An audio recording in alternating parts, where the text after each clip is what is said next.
জি sir. জি sir. আচ্ছা,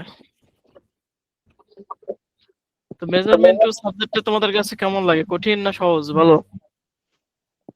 মাশাআল্লাহ sir, অনেক ভালো।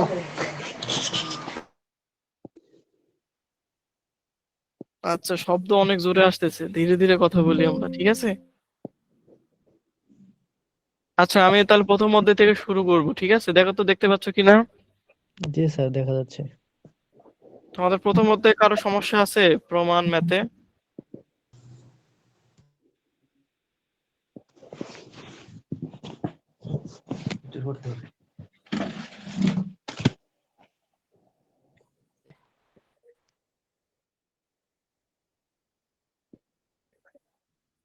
আচ্ছা, প্রথম অধ্যায় ইনস্ট্রুমেন্টের পরিসর বৃদ্ধি।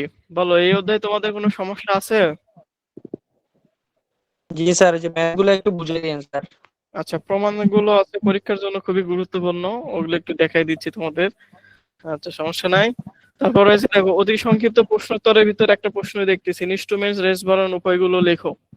এগুলো হচ্ছে তোমরা পড়ে নিবা, ঠিক আছে? এই যে এটা, এগুলো হচ্ছে তোমরা পড়বা, এই যে এটা অতি সংক্ষিপ্তের জন্য পড়বা, এই যেগুলো প্রশ্নগুলো খুবই ইম্পর্টেন্ট আছে। আচ্ছা, এরপরে যে বৈশিষ্ট্যগুলো, এগুলো পড়বা, সংক্ষিপ্তের জন্য এগুলো পড়বা। আচ্ছা, আমি তাহলে এখানে যাই, এই যে একটা প্রমাণ আছে, প্রমাণ করো। আচ্ছা, দেখো তো এটাতে কারো সমস্যা আছে, এটা দেখো তো, তাহলে এটা বুঝিয়ে দেবো আমি। এই যে 5 নাম্বারটা।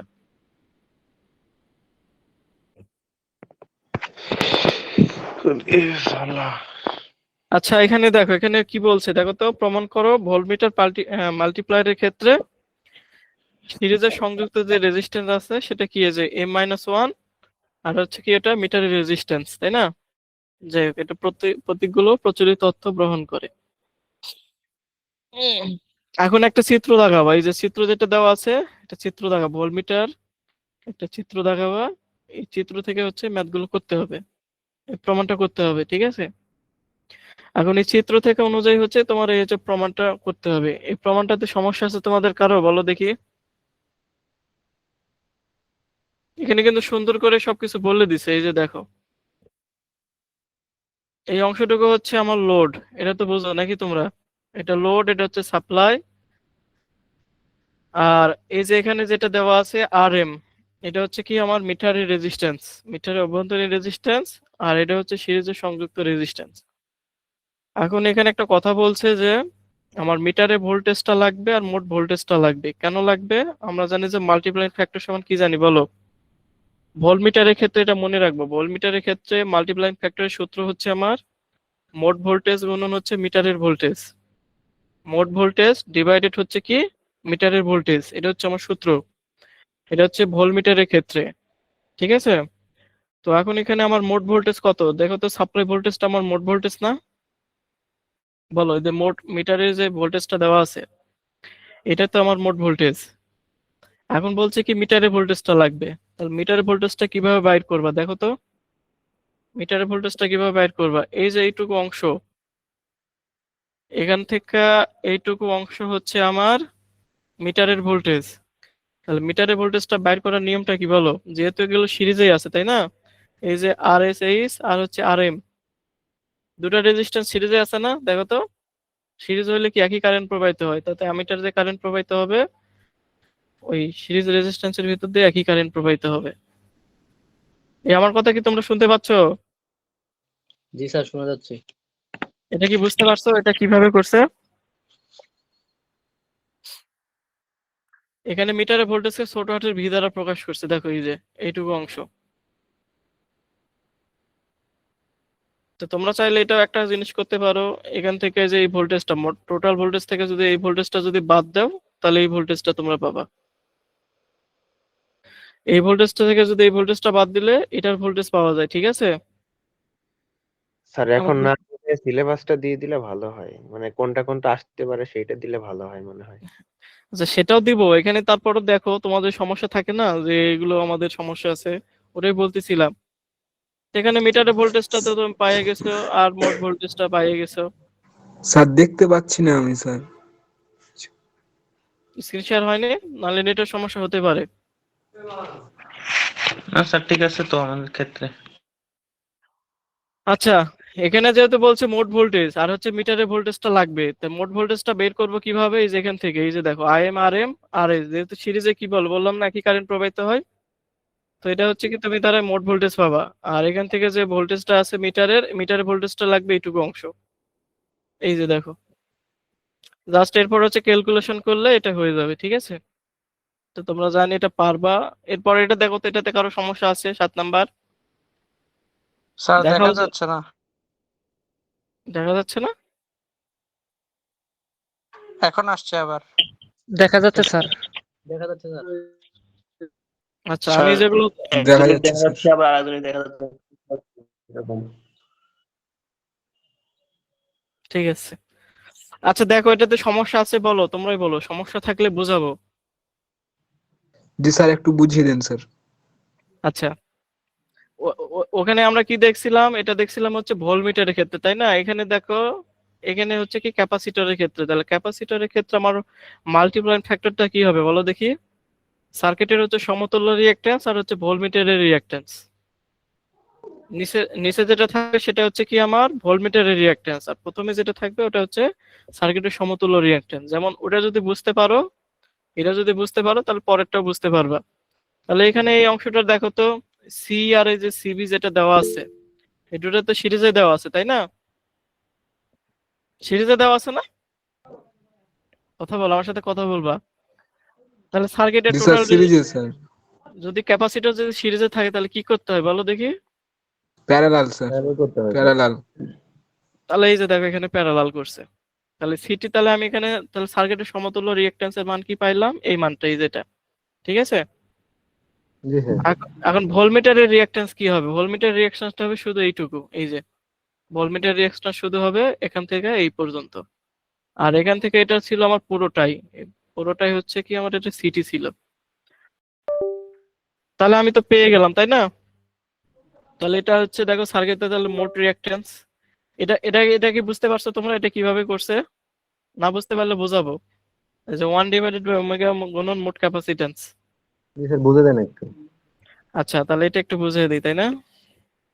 তাহলে আমরা একটা সূত্র পড়ছিলাম, তোমাদের কি মনে আছে? এই যে এক্সি সমান কি লিখছিলাম? 1/2 পাই এফ। এটা কার কার মনে আছে বলো দেখি? জি স্যার। জি স্যার, এগুলো কমন বিষয় স্যার, এগুলো আছে। তাহলে আমার মনে আছে স্যার। আচ্ছা, মনে আছে তাই না? তাহলে এক্সি সমান যদি এটা লিখতে পারি, এটা সমান কি আমি লিখতে পারি না? এই যে ওমেগা সি, এইটুকু অংশ সমান কি লেখা যায়? Omega, omega omega C. তাহলে দেখো তো এখানে তাই করছে না? এই যে মোট রিঅ্যাকট্যান্স, তাহলে ওয়ান, এই যে ওয়ান এখানে, আর এই যে ওমেগাটা ওমেগা, আর এইখানে সি যেহেতু, এটা মোট ক্যাপাসিট্যান্স। বুঝতে পারছো এখন? এখন বুঝতে পারছো? ক্লিয়ার? জি স্যার।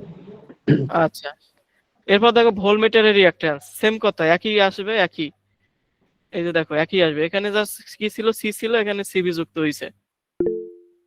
তাহলে তো আমি দুটা মান তো পেয়ে গেলাম। এখন ওই যে মাল্টিপল ফ্যাক্টর যেটা আছে সার্কিটের সমতুল্য রিঅ্যাকট্যান্স, ভোল্টমিটারের রিঅ্যাকট্যান্স, তাহলে হচ্ছে এম যেটা দেওয়া আছে এম এর মানটা বসায় দিবা, আর ভোল্টমিটার রিঅ্যাকট্যান্স যেটা আছে ওটার মানটা বসায় দিবা, দিয়ে হচ্ছে যে ইয়া করবা, উলট করে যে কাটাকাটি করলে এটা আসে।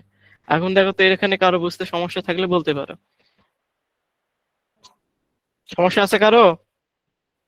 দেখো দেখো, এখন হইতেছে।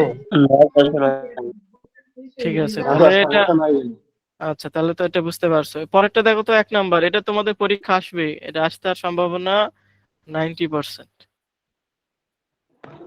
অ্যামিটার শান্টের ক্ষেত্রে প্রমাণ করো আর এ সমান R M N minus one প্রতীকগুলো প্রচলিত অর্থ গ্রহণ করে। দেখো তো এখানে কারো সমস্যা আছে? দেখো সমস্যা থাকলে বলতে পারো। নাই এখানে স্যার। এই যে সার্কিট থেকে এখানে কারেন্ট যাবে, এটা সেই এই কারেন্ট, এই যে লোড কারেন্ট, লোড কারেন্টে ধরে নিতে পারো তোমার হচ্ছে সার্কিটের মোট কারেন্ট, ঠিক আছে? তাহলে এখান থেকে যে কারেন্টটা যাবে আইএল, এরপরে যে শান্ট রেজিস্ট্যান্স আছে, এখানে আইস কারেন্ট প্রবাহিত, আর যেহেতু অ্যামিটার আছে তাহলে অ্যামিটারের জন্য অ্যামিটার কারেন্ট প্রবাহিত হবে। এখন এখানে একটা প্রশ্ন বলছে অ্যামিটারের ভোল্টেজ ড্রপ। অ্যামিটারের ভোল্টেজ ড্রপটা কি হবে? কারেন্ট আর রেজিস্ট্যান্স গুণ করলেই তুমি অ্যামিটারের ভোল্টেজ ড্রপ পাবা। আর হচ্ছে শান্টের ভোল্টেজ ড্রপ কিভাবে পাবা? এটার সাথে এটা গুণ করলে তুমি এটা শান্টের ভোল্টেজ ড্রপ পেয়ে যাবে। তাহলে এটা সমান এটা তুমি লিখতে পারো, ঠিক আছে? এটার সমান তুমি এটা লিখতে পারো। এটা সমান তুমি এটা পরীক্ষায় লিখতে পারো, ঠিক আছে? এই যে এটা ভিএম সমান ভিএইচ, তাহলে এটা সমান এটা লেখা যায় না বলো তো কি? এরকম টাইপের ম্যাথ, এরকম টাইপের এটা কি করা যায় বলো দেখি? জি স্যার, জি স্যার, জি স্যার, করা যায় স্যার। এটা কি লেখা যায়? জি স্যার, ভিএম সমান, অবশ্যই স্যার, লেখা যায় স্যার। হ্যাঁ তাহলে অবশ্যই, তাহলে এখান থেকে কি পাবো? এখান থেকে এই যে দেখো, তাহলে এটা সমান আমি এটা বসাইছি, ভিএইচ টাই রেখে দিছি, যেহেতু আমার ভিএইচ টাই লাগবে। তাহলে শান্টের রেজিস্ট্যান্সের সূত্রটা কি বলো দেখি? এই যে যেটা ভিএস হচ্ছে আইএসএইচ, তাহলে ভিএস এর মানটা এখানে বসায় দাও, এরপর ক্যালকুলেশন করো। এখানে যে ফর্মুলা গুলো বলা আছে, এই যে আইএস দ্বারা মান বসাইতে হবে, আইএম দ্বারা এখানে ভাগ করতে হবে, তারপর হচ্ছে একটা মাল্টিপ্লাইং পাওয়ার হচ্ছে যে আইএল সমান আইএম, এটা কিন্তু লেখা যায় যে জাস্ট এই অংশটুকুতে এন বসবে, এই যে n-1। আশা করি তোমাদের এখানে আর সমস্যা নাই এটাতে। না স্যার। স্যার 1 নম্বর ওয়াল এটা থেকে স্যার এই একটা পড়লে হবে না? এটা পড়বা, ওই যে যেটা আর গুলো দেখাইলাম এগুলো পড়বা, এই যে এটা অনেক সালে এসছে, এই যে এগুলো দেখবা। না স্যার, বলতেছি তারপর ওই যে এটা একটা, এখন, আচ্ছা, স্যার এখন যেটা দেখালেন ওটা রচনামূলকের জন্য পড়তে হবে না? হ্যাঁ হ্যাঁ, এটা রচনামূলকের জন্যই পড়বা। আর আগের দুটো তো সংক্ষিপ্ত। রচনামূলকে না, হ্যাঁ আগে দুটো সংক্ষিপ্ত। তারপর ওই যে আরো দুটো যে দেখাইলা কই গেল, এই যে আমিটার শান্টের বৈশিষ্ট্য, এগুলো দেখবা সংক্ষিপ্তের জন্য। এরপর আছে ইনস্ট্রুমেন্ট পরিসর বৃদ্ধি, ইনস্ট্রুমেন্ট পরিসর বৃদ্ধির প্রয়োজনীয়তা বর্ণনা করো, ঠিক আছে? এগুলো পড়বা, এগুলো পড়লে একবার পড়লে মনে থাকবে তোমাদের। এরপরে যে টাইম কনস্ট্যান্ট বলতে কি বোঝায়, এগুলো দেখবা। আচ্ছা, তাহলে এরপর আর একটা প্রমাণ আছে, এই যে এটা না, এটা এই যে এসির ক্ষেত্রে প্রমাণ করো। এসির ক্ষেত্রে প্রমাণ করো, এটা তোমরা পড়ে নিও, ঠিক আছে? ওটার মতোই সেম যেটা পড়াইলাম না, ওটার মতো। এই যে দেখো আইলে আইম, জাস্ট এখানে যে অপারেটর থাকবে, যে অপারেটর, যেহেতু ইন্ডাকটিভ না এটা, যে অপারেটর থাকবে, ঠিক আছে? Okay sir. তাহলে তাহলে এই অংশটুকু তোমরা দেখে নিও। আচ্ছা, এখানে একটা ম্যাথ আছে, এই যে দেখো তো এই ম্যাথটা, এই ম্যাথে কারো সমস্যা আছে? তোমাদের একটা সহজ একটা ফর্মুলা বলে দিই এখান থেকে, তোমরা চাইলে এটাও করতে পারো অথবা এটাও করতে পারো। যে একটু আগে কিন্তু সূত্রটা লিখছিলাম, মনে আছে? এই যে এটা লিখছিলাম, VS সমান হচ্ছে, এ কথা আসতেছে, সাউন্ড আসতেছে। এই যে এই নিয়মে চাইলে করতে পারো, এই যে এটা ভিএম সমান ভিএসএইচ, তাহলে ভিএম টা তুমি লিখতে পারো হচ্ছে আইএম আর এম, ঠিক আছে? আর ভিএস টা হচ্ছে আইএসএইচ আর এস এইচ। তাহলে এখন এখন লাগবে কি বলতো? শান্ট, কত মানে শান্ট রোধ, এই যে এটা লাগবে, আর এস টা লাগবে আমার। তাহলে আর এস টা বের করতে হলে কি করতে হবে বলতো? এই যে দুটা উপরে আছে গুণ করতে হবে, আর নিচে কি যাবে? এই যে আই এস টা গুণ ভাগ আকারে থাকবে। তাহলে আইএম এর মান কত দেওয়া আছে বলতো? আইএম এর মান কত দেওয়া আছে বলো? স্যার 10। অ্যামিটার রেজিস্ট্যান্সের মান দেওয়া আছে কত বলো? 50 গুণন হচ্ছে 10, এটা না? 50 গুণন 10, নিচে হচ্ছে 100। এই যে 50 দিয়ে 100 কাটো, তাহলে কত আসে? 2, আর 2 দিয়ে দশক কাটলে হয় 5। এই যে দেখো 5, যেহেতু কিসে ছিল? মিলি অ্যাম্পিয়ারে ছিল, এই যে দেখো, তো মিলি অ্যাম্পিয়ারে থাকবে।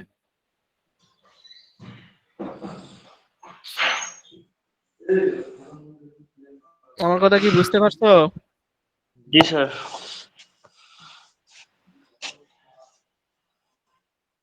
তো তোমরা চাইলে ওইভাবে করতে পারো। এই যে দেখো, এটাও চাইলে ওই নিয়মে করতে পারো। এই যে 5 গুণন হচ্ছে 30, আর নিচে 100, 5 দিয়ে 100 কাটলে হয় 20, 0, 3/2 কত হয়? 1.5, এই যে মিলি অ্যাম্পিয়ার। এরকম করে খাইলে করতে পারো এগুলো ম্যাথ, ঠিক আছে? এগুলো হচ্ছে জাস্ট অ্যামিটারের ক্ষেত্রেই হবে, আর বাকি যে ভোল্টমিটারে যেগুলো আছে, ভোল্টমিটারে এই যে এই ম্যাথটা, এগুলো হচ্ছে এই নিয়মই করতে হবে, ঠিক আছে? এগুলো যেভাবে আছে এভাবে করতে হবে। তো আমরা তো জানি না, একটু আগে তো আমরা পড়ে আসছিলাম প্রমাণে, যে ভোল্টমিটারের ক্ষেত্রে আমার মাল্টিপ্লাইং ফ্যাক্টর হবে কি? মোট ভোল্টেজ আর কি হবে বলো? মিটারের ভোল্টেজ, তাই না? তো এখান থেকে তোমার মিটারের ভোল্টেজটা জানা করতে, যে 160 আর মোট ভোল্টেজ 230, এখান থেকে তুমি এম এর মানটা তো পেয়ে যাচ্ছ। যেহেতু তোমার কি বাইর করতে হবে? ভোল্টমিটারের সাথে কত মানের রেজিস্ট্যান্স সংযুক্ত করতে হবে, তাহলে ভোল্টমিটারের রেজিস্ট্যান্স অর্থাৎ সিরিজ রেজিস্ট্যান্সের মানটা তোমাকে কি করতে হবে? বাইর করতে হবে। আর এখানে ভোল্টমিটার রেজিস্ট্যান্সের মান তোমাকে দিয়ে দিছে। জাস্ট এই যে সূত্রটা এখানে তোমরা প্রয়োগ করবা আর মানগুলো বসালে এখান থেকে পেয়ে যাবে। এখন এখানে কি বলছে দেখো তো, রেজিস্ট্যান্সের যদি মান যদি ঋণাত্মক হয় তাহলে কি হবে, এই রেজিস্ট্যান্সে কমালে মিটারটি এত পার্ট দিবে, আর যদি এখানে পজিটিভ আসতো তাহলে এখানে তোমরা লেখা দিতে বাড়ালে মিটারটি এত পার্ট দিবে। ঠিক আছে, এই হচ্ছে তোমরা এই ম্যাথগুলো এখান থেকে দেখবা। ম্যাথগুলো আর একটা দাগায় দিই, তোমরা ম্যাথগুলো প্র্যাকটিস করো। দেখি দাঁড়াও দেখি, এই যে এই ম্যাথটা তোমরা প্র্যাকটিস করো, 11 নম্বরটা। ভোল্টমিটারের একটা দেখালাম, শান্ট মিটারের দেখাইলাম, তার আর একটা ম্যাথ দেখালাম এই যে এটা পাওয়ারের। ঠিক আছে, যে 100 অ্যাম্পিয়ার আর 100 ভোল্ট স্কেলে বিক্ষেপের জন্য কত পার্ট দিবে, এগুলো হচ্ছে তোমরা ম্যাথ প্র্যাকটিস করবা। ঠিক আছে, এই হলো তোমাদের এক অধ্যায় শেষ। এক অধ্যায় শেষ, তোমাদেরকে সাজেশন দিয়ে দিলাম, সবকিছু দিয়ে দিলাম, বুঝিয়ে দিলাম। এবার আসি 2 number, instrument transformer. Instrument transformer কাকে বলো বলো দেখি, কেউ বলতে পারবা? স্যার যে কারেন্ট ভোল্টেজ ও পাওয়ার পরিমাপ করা যায় তাকে ইনস্ট্যান্স ট্রান্সফরমার বলে। ইনস্ট্রুমেন্ট ট্রান্সফরমার, পরিমাপের জন্য যে ট্রান্সফরমার ব্যবহার করা হয় তাকে ইনস্ট্রুমেন্ট ট্রান্সফরমার বলে। এই যে দেখো ammeter, voltmeter, watt meter, ammeter, voltmeter, ammeter সবই থাকে কিন্তু দেখো, এই যে অ্যামিটার আছে, এই যে ভোল্টমিটার আছে। পিটির ক্ষেত্রে আলাদা হচ্ছে তোমার ভোল্টমিটার, আর হচ্ছে কারেন্টের ক্ষেত্রে অ্যামিটার লাগে, তাই না? তো চিত্রগুলো এটা দাগাইছে হচ্ছে তোমার 2 ফেজের। ঠিক আছে, এগুলো হচ্ছে 2 ফেজ দ্বারা চিত্র অঙ্কন করছে, 2 ফেজ দ্বারা। তো যদি 3 ফেজের যদি বলে তাহলে 3 ফেজের ক্ষেত্রে 3টা নিতে হবে। তো তোমরা তো এগুলো ভালো করে পড়ছো, current transformer, potential transformer theory. আমরা তো জানি যে কম রেঞ্জের অ্যামিটারের সাহায্যে উচ্চ মানের কারেন্ট পরিমাপ করার জন্য আমরা কারেন্ট ট্রান্সফরমার ব্যবহার করি। আর এটা হচ্ছে কম রেঞ্জের ভোল্টমিটারের সাহায্যে উচ্চ মানের ভোল্টেজ পরিমাপ করার জন্য আমরা পটেনশিয়াল ট্রান্সফরমার ব্যবহার করি।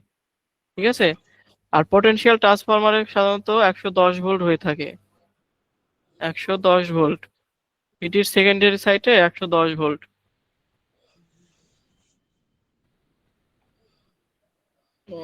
এরপর হচ্ছে এখান থেকে অতি সংক্ষিপ্ত বলতে এই যে সিটিপিটির পণ্যরূপ গুলো দেখবা, ইনস্ট্রুমেন্ট ট্রান্সফরমার, বাটন কি। ঠিক আছে, এগুলো দেখবা তোমরা। ইনস্ট্রুমেন্ট ট্রান্সফরমার কয় ভাগে ভাগ করা যায়, কি কি, এগুলো আসতে পারে অতি সংক্ষিপ্তের জন্য। এগুলো হচ্ছে চোখ বুলে খালি দেখবা। এই যে যেটা বলছিলাম, এই যে 110 ভোল্ট দেখতে পাইছো, পটেনশিয়াল ট্রান্সফরমার হচ্ছে 110 ভোল্ট। এটা হচ্ছে তোমার সিটি রেশিও এরর বলতে কি বুঝো, এই যে এটা অতি সংক্ষিপ্তের জন্য দেখবা। আর একটা জিনিস দেখবা যে ওই যে সিটিপিটি দেখলাম না, কারেন্ট ট্রান্সফরমারের কোনটার সাথে কি যুক্ত থাকবে, ধরো অ্যামিটার কোথায় যুক্ত থাকবে, এগুলো হচ্ছে তোমার বেসিক ধারণাগুলো নিবা। মানে কি এই ইউনিভার্সিটি আমলে কিন্তু ভাই এ করতে পারছি না তো। শব্দ আসে কেন?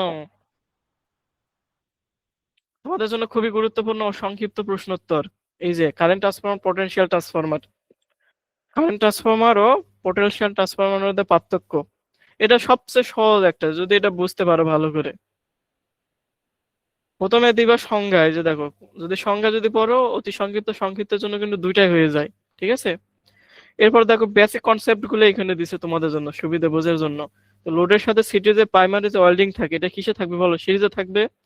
আর পিটির ক্ষেত্রে কি প্রাইমারি ওয়েল্ডিংটা কিসে থাকবে, প্যারালালে থাকবে। তারপর দেখো লো রেঞ্জের অ্যামিটার দ্বারা যেটা বললাম ওই পয়েন্টটা দিয়ে দিবা তোমরা। লো রেঞ্জের এটাই হচ্ছে কিন্তু মূল থিওরেম, যে লো রেঞ্জের অ্যামিটার দ্বারা কিন্তু উচ্চমানের কারেন্ট পরিমাপ করা হয়, আর পটেনশিয়ালের ক্ষেত্রে লো রেঞ্জের ভোল্টমিটার দ্বারা উচ্চমানের কারেন্ট পরিমাপ করা হয়, পিটির ক্ষেত্রে ভোল্টেজ পরিমাপ করা হয়। ঠিক আছে, এটা হচ্ছে মূল কনসেপ্ট পটেনশিয়াল ট্রান্সফরমার আর হচ্ছে কারেন্ট ট্রান্সফরমারের এই দুটো পয়েন্ট, এই দুটো জিনিস হচ্ছে পয়েন্ট মনে রাখবা। এরপর দেখো সিটিকে হচ্ছে স্টেপ আপ ট্রান্সফরমার বলা হয়, আর পটেনশিয়ালকে বলা হয় স্টেপ ডাউন। আর এই যে যেটা ভোল্ট আছে, ভোল্টের কথা বলতে আর এর সিটির হচ্ছে 5 অ্যাম্পিয়ার। এই 5টা দিলেও হয়ে যাবে। আর যদি চিত্র বা ডায়াগ্রাম যদি তোমাদের পরীক্ষায় দিতে পারে, বলা যায় না, বুঝতে পারছো? তোমরা চিত্রগুলো হচ্ছে প্র্যাকটিস করবা, চিত্রগুলো হচ্ছে প্র্যাকটিস করবা, চিত্রগুলো দাগাবা খাতায়, তাহলে আর ভুল হবে না। ঠিক আছে, সিটিপিটি। এরপর হচ্ছে তোমাদের জন্য গুরুত্বপূর্ণ, এগুলো কিন্তু ভাইবার জন্য কিন্তু খুবই গুরুত্বপূর্ণ। ঠিক আছে, যেমন এই যেগুলো প্রশ্ন করে, সিরিজ সেকেন্ডারি বা শর্ট সার্কিট অবস্থায় পরিচালিত হয় কেন, এর আগে কিন্তু দেখো 2023-18-তে আসছিল, এটা খুবই গুরুত্বপূর্ণ একটা প্রশ্ন, সংক্ষিপ্তের জন্য খুবই গুরুত্বপূর্ণ প্রশ্ন। এই দেখো 2023 সালে আসছিল, এই যে দেখতে পাইছো, এই যে সিটিপিটির সংযোগ চিত্র দেখো। তো এরকম চিত্র হচ্ছে প্র্যাকটিস করবো, পরীক্ষায় কিন্তু আসার সম্ভাবনা আছে। তারপর যে কারেন্ট ট্রান্সফরমার কিভাবে কোথায় ব্যবহার করা হয়, এই যে 2023-এ আসছিল এটা, এখানে কিন্তু অনেকগুলো 2023-এ আসছিল। তারপরে যে এই চিত্রটা হচ্ছে পরীক্ষার জন্য পড়বা। 2023 বলতে কি, এটা পরিপূরক থাকতে পারে অথবা নাও থাকতে পারে, এখানে হয়তো বা পরি অ্যাড করে নাই, এই জন্য 2023 অনেকগুলো দেখাইতেছে এখানে। এরপর দেখো সিঙ্গেল ফেজ লাইনে যে সিটিপিটি ওয়াটমিটার সংযোগ চিত্র, এটা হচ্ছে তোমাদের জন্য খুবই গুরুত্বপূর্ণ। এটা কিন্তু তোমাদের জন্য খুবই গুরুত্বপূর্ণ, এটা সুন্দর করে হচ্ছে প্র্যাকটিস করবা, খাতায় দাগাবা এটা। এখানে হচ্ছে 2টা ফেজ দিয়ে করছে, যদি 3 ফেজ দিয়ে বলে 3 ফেজের চিত্র আছে, যদি লাগে আমার থেকে সংগ্রহ করে নিয়ে। আচ্ছা, এরপর দেখো instrument transformer, power transformer, instrument transformer ও power transformer, instrument transformer, power transformer. তোমাদের এই অধ্যায় থেকে সংক্ষিপ্ত প্রশ্নগুলো খুবই গুরুত্বপূর্ণ, এখান থেকে তোমরা একটু বেশি করেই পড়বা। আমার কথা কি বুঝতে পারছো তোমরা? বলো। এখান জি থেকে হচ্ছে স্যার। সংক্ষিপ্ত প্রশ্ন খুবই গুরুত্বপূর্ণ, এগুলো হচ্ছে তোমরা গুরুত্ব সহকারে পড়বা। আশা করি তোমরা যতজন আসছো শেষ পর্যন্ত থাকবা, আমি বলে দিচ্ছি সবগুলো যে কি কি কিভাবে পড়তে হবে, ঠিক আছে? আচ্ছা আচ্ছা, তো এরপর হচ্ছে তোমরা সিটির ভেক্টর ডায়াগ্রাম। রেকর্ড করতেছেন না স্যার? না না, কোনো রেকর্ড হবে না, আমি রেকর্ড করি না কোনো ক্লাস। সিটির ভেক্টর ডায়াগ্রাম অঙ্কন করো। রেকর্ড না করলে গ্রুপে দিয়ে দিয়েন স্যার, ইয়েগুলো মূল মূল যে প্রশ্নগুলো ইম্পর্টেন্ট। ক্লাস দেখো আর সাউন্ড অফ করো, সাউন্ড অফ করো, সাউন্ড অফ করো। ভেক্টর ডায়াগ্রাম শিখবা, সিটির ভেক্টর ডায়াগ্রাম শিখবা, পিটির ভেক্টর ডায়াগ্রাম শিখবা, এগুলো শিখবা, ঠিক আছে? আচ্ছা, এরপর হচ্ছে তোমাদের রচনামূলক প্রশ্ন এখান থেকে হুটহাট হয়তো বা দিয়ে দিতে পারে, তো এগুলো প্রশ্ন দেখবা গুরুত্ব সহকারে। আচ্ছা, ধরো যেমন এখানে একটা প্রশ্ন আছে যে কারেন্ট ট্রান্সফরমারের চিত্র অঙ্কন করো। কারেন্ট ট্রান্সফরমার বলতে কি বলো তো? সিটি না? কারেন্ট ট্রান্সফরমার তো সিটি। জি স্যার। সিটি অঙ্কন করে ট্রান্সফরমার রেশিও নির্ণয় করতে বলছে। তো ট্রান্সফরমার রেশিও নির্ণয় করে এইভাবে দেখাবা। প্রথমে এই যে সংজ্ঞা দিবা, কারেন্ট ট্রান্সফরমার সংজ্ঞা দিবা। এখন এটাকে কিভাবে তুমি সংযোগ করছো কারেন্ট ট্রান্সফরমার, এইখানে সেটা লিখবা। এরপর কি করছে, ট্রান্সফরমার রেশিও, তাহলে আমরা তো এর আগে পড়ে আসছি না ট্রান্সফরমার সম্বন্ধে, যে রেশিওটা কিভাবে লাগে। এসি মেশিন বলনি তোমরা? এই যে ইপি সমান ইএস, তারপর কি বলো এনপি সমান হলো এনএস, আর একটা কি পড়ছিলাম, আইএস সমান হচ্ছে আইপি, তাই না? এখানে হ্যাঁ, তাই এখানে কি করছে, এই যে ই1 ই2 নিছে, এন1 এন2 নিছে, আই2 আই1 নিছে, জাস্ট প্রাইমারি সেকেন্ডারি না করে 1 2 নিয়ে করছে। এইভাবে এখানে করার পর এখানে কি করছে, কারেন্ট ট্রান্সফরমার হতে পায়। এই কারেন্ট ট্রান্সফরমার হতে পায় কি করছে, প্রাইমারি পেয়ার সঙ্গে সেকেন্ডারি পেয়ার সঙ্গে এই যে এ1 আইএল আছে, এন2 আইএ আছে, জাস্ট এটা পার্থক্য করে ক্যালকুলেশন করে এটা রেশিওর মানটা বাইর করছে, এই যে আইএল সমান। যে তোমরা যখন এটা দেখবা তখন সহজেই পারবা। আর যাদের হচ্ছে স্ক্রিনশট লাগবে, মানে আমি তো দেখাইতেছি রচনামূলক, পরবর্তীতে এসে যদি বলো যে এটা সমাধান লাগবে, তখন কিন্তু আমি এটা দিব না, কারণ এগুলো দেওয়া নিষেধ আছে। তো তোমরা চাইলে এখান থেকে স্ক্রিনশট নিয়ে নিতে পারো। আচ্ছা, এই প্রশ্নটা পড়বা, সিটির সেকেন্ডারি সার্কিট চালু অবস্থায় ওপেন করা যায় না কেন? সিটির সেকেন্ডারি সার্কিট চালু অবস্থায় ওপেন করা যায় না কেন, এগুলো হচ্ছে দেখবা তোমরা। এগুলো হচ্ছে রচনামূলক দিবে না, তবে সংক্ষিপ্ত জন্য আসতে পারে, ঠিক আছে?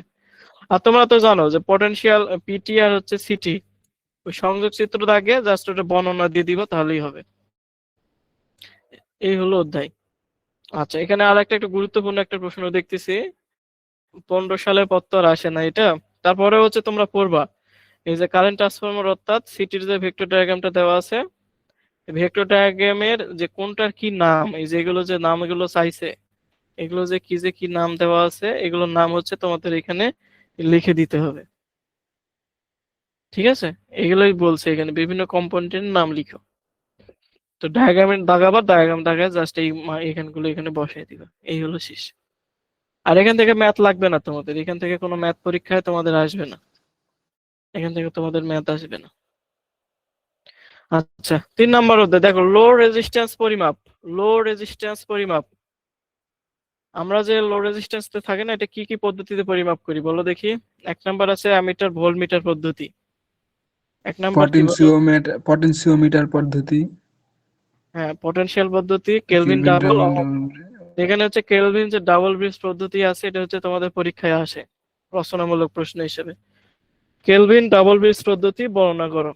এটা কিন্তু তোমাদের পরীক্ষায় আসে, ঠিক আছে, রচনামূলক হিসেবে, ওটা হচ্ছে আমরা দেখব।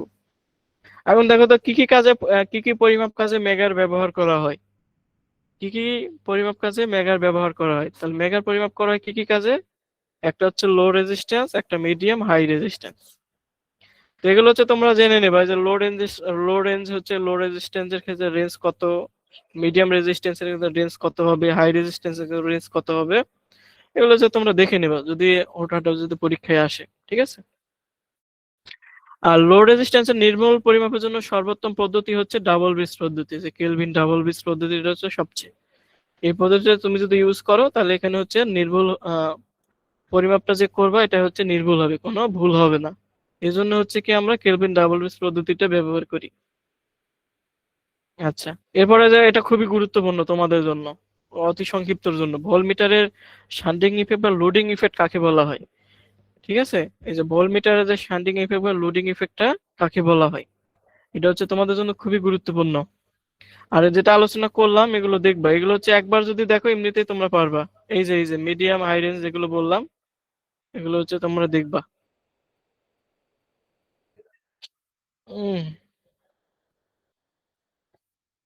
অ্যামিটার ভোল্টমিটার পদ্ধতিতে লো রেজিস্ট্যান্স পরিমাপ পদ্ধতি চিত্র সহ বর্ণনা করো। স্যার সংক্ষিপ্ত যে 3 নাম্বারটা একটু স্যার একটু বুঝিয়ে দিন স্যার, কিভাবে লিখবো? তো বড় তো আছে স্যার।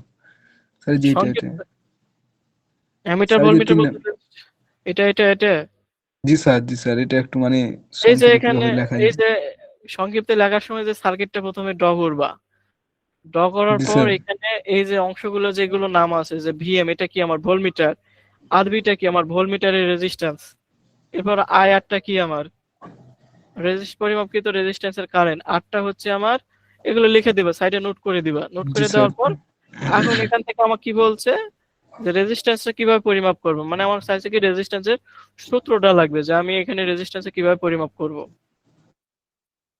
তাহলে দেখো, তো আমরা সাবেক অবস্থায় ভোল্টমিটার রেজিস্ট্যান্স থাকে অত্যাধিক, আমরা তো এটা সবাই জানি, ভোল্টমিটারের রেজিস্ট্যান্স থাকে কি অত্যাধিক না। এই অবস্থায় আর পরিমাপকৃত হিসেবে প্রবাহিত কারেন্ট যা হচ্ছে সার্কিটের মোট কারেন্ট। এই যে এখানে যে তুমি কারেন্টটা পাচ্ছ, তাহলে এটা তোমার সার্কিটের মোট কারেন্ট হবে না, বলো দেখি? জি স্যার।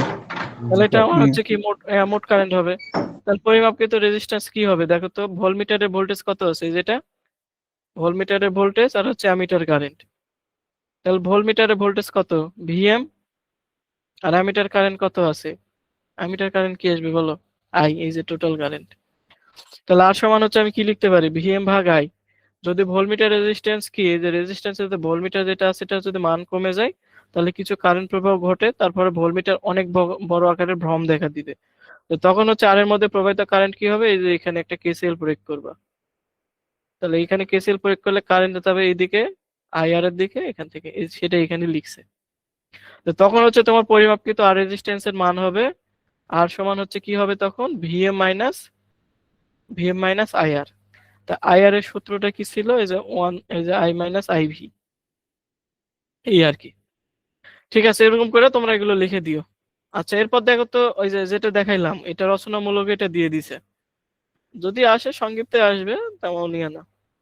আচ্ছা, এটা দেখো, এটা তোমাদের জন্য খুবই গুরুত্বপূর্ণ, এটা হচ্ছে তোমাদের পরীক্ষায় আসবে। এখন বলো তো এটাতে কারো সমস্যা আছে কিনা বলো, এটাতে কারো সমস্যা আছে? স্যার একবার বুঝে দিলে ভালো হয় স্যার। স্যার একদম লাস্টের দিকে এক জায়গা দিয়ে কমন নেই আর কি স্যার, ওই জায়গা দিয়ে বুঝি না। আচ্ছা, আমি সব বুঝিয়ে দিচ্ছি, সমস্যা নাই, প্রথম থেকে বুঝিয়ে দিচ্ছি। প্রথমে এই চিত্র তোমরা অঙ্কন করবা, কেলভিন ডাবল ব্রিজ পদ্ধতি। কথা বলতে হবে না, কথা বলতে হবে না, একজন বলতে হবে, একজন একজন করে, ঠিক আছে? সবাই বললে কিন্তু আমি বুঝতে পারবো না। স্যার এর রেকর্ড হচ্ছে তো স্যার আজকে? কোনো রেকর্ড হবে না, ক্লাস কোনো রেকর্ড হবে না, ক্লাস দেখতে হবে, আমি যা বোঝাবো তাই। এই যে দেখো, এটা সবচেয়ে গুরুত্বপূর্ণ প্রশ্ন, আমি এটা বুঝিয়ে দিচ্ছি, এটা দেখেন, এটা আমি বুঝিয়ে দিচ্ছি, এটা দেখেন। প্রথমে হচ্ছে কেলভিন ডাবল ব্রিজ পদ্ধতির চিত্র অঙ্কন করতে হবে। কেলভিন ডাবল ব্রিজ পদ্ধতির চিত্রটা অঙ্কন করতে হবে। আমি প্রথমে কি করব, চিত্রটা হচ্ছে অঙ্কন করব, ঠিক আছে? তাহলে চিত্র অঙ্কন করার সময় কি কি মান দিয়েছে, এখানে কিউ, এখানে এম, এখানে এস, এখানে এক্স, আর এখানে কিউ এম আর, এটা আছে কি সে ডেল্টা অবস্থায় আছে না, দেখো তো কিউ এম আর, এটা ডেল্টা অবস্থা আছে কিনা বলো দেখি। আর এর জি উপর স্যার। আছে কি একটা গ্যালভানোমিটার। আর এখানে যেহেতু কারেন্ট I1 কেন এখানে I1 এখন সেম হইলো এটা আমি বলতেছি, ঠিক আছে।